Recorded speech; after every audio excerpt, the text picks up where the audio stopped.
So I am at the gym. It was a long work day, and I then had to drive about 45 minutes to get here. And just having one of those days that I'm sure a lot of you have, it's like, I don't want to work out, I don't want to go to the gym, I just want to go home and chill. But I have to work out, I have to get in my workouts for this prep. So press through, I'm here doing shoulders. And just kind of an encouragement to you. There are those days where you just don't want to go to the gym, but you have to find some reason to go. You have to remember your motivation and why it's important to you.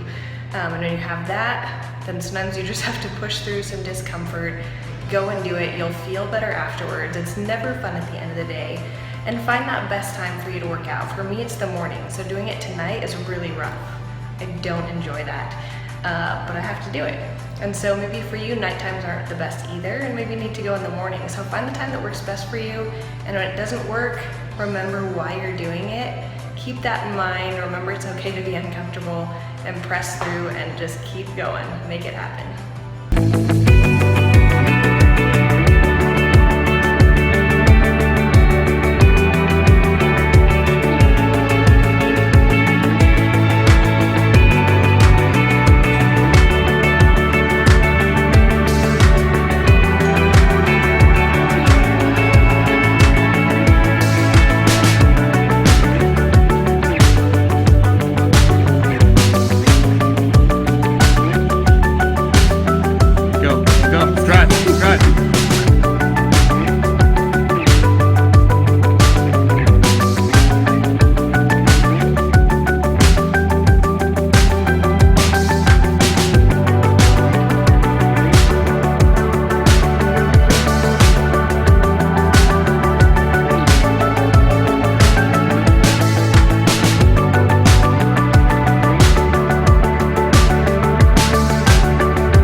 And I'm starving, so I'm gonna make a little snack and show you what I'm using. It's a great low-carb snack. It's basically gonna be kind of a Thai style, very American Thai style, healthy, clean eating version with like a peanut sauce and vegetables and noodles and meat. So what I'm gonna use is tofu shiritaki. If you haven't heard of it, it's like basically like a potato. It's like a vegetable or root vegetable potato. I don't remember, but it's super low carb. And I think if you use this whole bag, it'd be 20 calories and 6 carbs. So it's like eating nothing. So it's a great noodle substitute. It's great in place of pasta or a noodle dish. So this one is fettuccine. They also have like a spaghetti thinner noodle. They have macaroni, a little thicker noodle. So really cool option for low carb. And then I'm just gonna add in some frozen peppers. So I use a lot of frozen vegetables because I tend not to eat the vegetables fast enough. So I like the frozen stuff because they're the next best alternative to fresh. And they will last a lot longer. And then some green beans. And I'm going to cut up some mushrooms. And then I'm just going to add in some little baby salad shrimp and some plain chicken that I already had made the other day. All right, and so I just use a food scale to do all of this. So I'm just going to take a bowl and put in 81 grams of green beans, which is about 2/3 cup. So I highly recommend a food scale. So do 83 grams of that.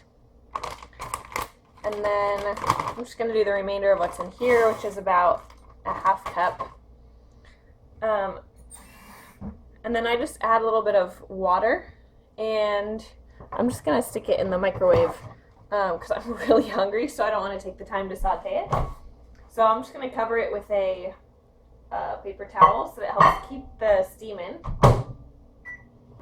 And then with the shiritaki, all you have to do is dump it into a colander, and then so I'm just gonna drain it.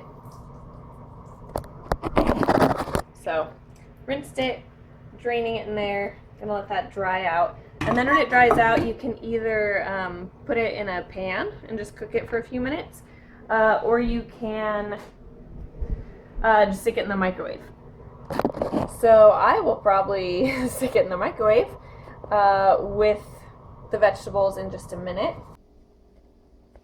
Alright, so here's the mushrooms that I'm slicing up, the noodles and the vegetables in a dish, and then I'm just defrosting the shrimp in a... Alright, and then I just added just a little bit of black pepper and garlic, no salt seasoning. And then I'm just going to add in, I just weighed out about 3 ounces of chicken. I'm going to throw that in there and then toss it in the microwave again real quick. Alright, so while that's microwaving, I'm going to mix together a few ingredients as kind of to drizzle on as sauce. So what I'm going to do is use a little bit of coconut oil, which is great for you, great source of healthy fat, great flavor, and then a few drops of toasted sesame oil because I love the flavor of that. It gives a great flavor. And then PB2, which is powdered peanut butter. Not a great substitute in my opinion for just peanut butter if you just want to eat peanut butter like off a spoon like I do. But it's great for flavoring, adding into protein shakes, adding into dishes like this to get a peanut butter flavor without all of the fat, because this only has 1.5 grams of fat. All of the fat is removed, and that's why it's in a powdered form. And then I'll probably just add a little bit of lime juice and some pepper, some spice, and then just drizzle that on the top and mix it in so that it has kind of a peanut dressing flavor to it. And the other thing is just a little bit of liquid aminos. So this is basically a soy sauce substitute. So I'm not going to use much because it is still high sodium. It doesn't have added sodium, but it naturally has sodium in it. So I'm not going to use a lot. If you're not worried about sodium, then I probably would use a lot. It'll just enhance the taste a lot more, but I'm just going to use a few drops of that just to give it a little bit more flavor. Alright, so I just poured on the sauce.